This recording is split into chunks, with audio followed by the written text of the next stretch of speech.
對世界和平最大嘅威脅究竟係咩呢？近日英國首相施紀賢訪華，同中方達成共識，敲定中英要發展長期穩定嘅全面戰略夥伴關係。呢個動向令備受關注嘅五眼聯盟格局再變天。呢個曾經貼住反華標籤嘅聯盟入邊，新西蘭、澳洲、加拿大總理連同英國首相大半年內相繼訪華，淨係得美國領導人喺新任期入邊遲遲未肯踏出訪華嘅一步。呢種變化唔代表呢啲國家突然轉態親華，而係反映出國際關係嘅複雜同多面性。近年美國喺好多國際事務上搞單邊主義同保護主義，搞到部分盟友反感又反思。比如貿易政策上成日施壓，逼其他國家揀邊站隊，仲喺好多議題上高將自身利益擺喺盟友共同利益之上。呢啲做法都影響咗盟友之間嘅互信。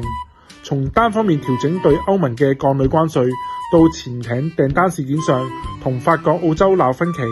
再到能源等領域同加拿大立場唔一致，呢啲事例都話明聯盟內部需要更多嘅協調同包容先得。與此形成對比嘅係，中國同各國交往一直強調平等互利、合作共贏嘅原則，主張結盟對抗，亦唔加入閉門造車、排他嘅小圈子，反而倡議構建人類命運共同體，專心同各國建立基於互相尊重、共同發展嘅合作關係。